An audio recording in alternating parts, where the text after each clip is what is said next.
clearing a way for her to survive. Rongjian asked him, "You shouldn't have come. The court cannot be without a master for a day."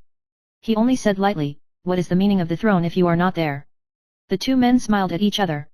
Life and death were only a thin line apart, but they broke the curse of heaven and earth together. The ghost seal was broken, the mountains of 10,000 flames were burned, and this grudge that had entangled for several generations finally ended completely in a flame.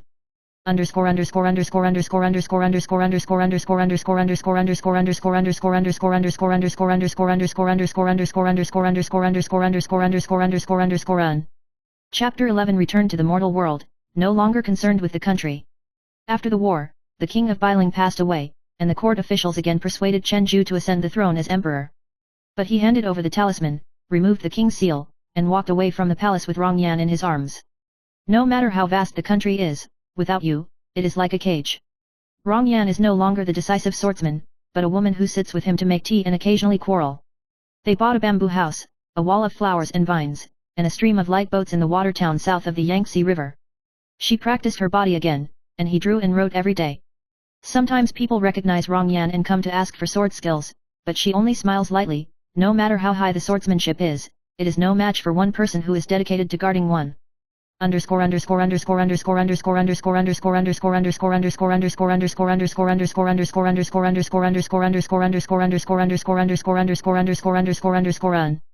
Chapter 12, White hair, but you remain the same. 10 years later, in front of Takeya, Momika reopened. Shenju's beard was slightly white, and she still made tea on time every day, waiting for her to return from sword practice. Rong Yan smiled and pushed the door in. "You painted me again. I've drawn you 100 times, and I'm not as good as looking at you. Why is it so sour? I like it." She leaned on his shoulder and closed her eyes with a smile. "If life ends dull, I just want the years to be long." He hugged her tightly and said softly, "Yan'er, I have never regretted giving up the world, but I am afraid that you still have regrets." Rong Yan shook his head. "My greatest luck is that I once loved you and was white with you." Chapter 13, An old friend appears in a dream. The Emperor's star is about to fall. In the early morning, when Rong Yan returned from sword practice, Chen Ju was sitting in the courtyard with a solemn look on his face. He held a jade slip in his hand, which had been sent by the old minister of the North Ridge from the secret passage. "Your Majesty. 7 years after your death, the internal strife within the Bailing royal family has resumed. If you don't return, the officials will establish a fake king to seize power and cause chaos." Rong Yan was silent, just watched him cut bamboo into a pen and write on paper. "Shenju, if you go back, you in this world will die. If I don't go back, you in this world will fall into the rivers and lakes again. This game of fate has finally come." That night, they sat under the lamp and drank a pot of plum wine. Rong Yan asked, "If I stop you, will you be ruthless and want to leave?" Shenju looked into her eyes and said slowly, "If you stop me, I will take you with me." She was silent for a long time, then handed him a familiar sword. "This is the first time you embraced me, I forged it for you."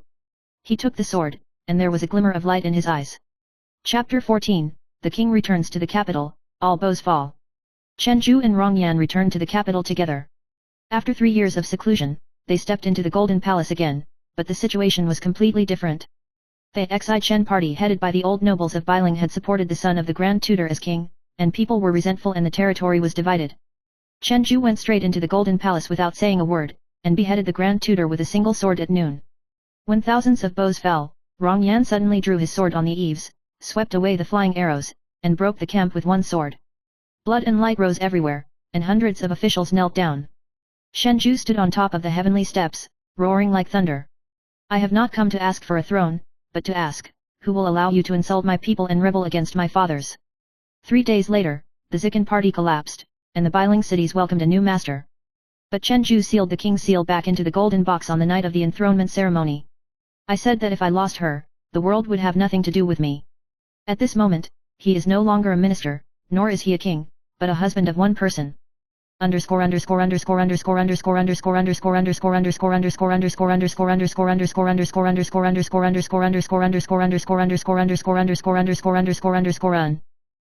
15, The Dream of Flower Ashes and the Moonlight on Peach Creek.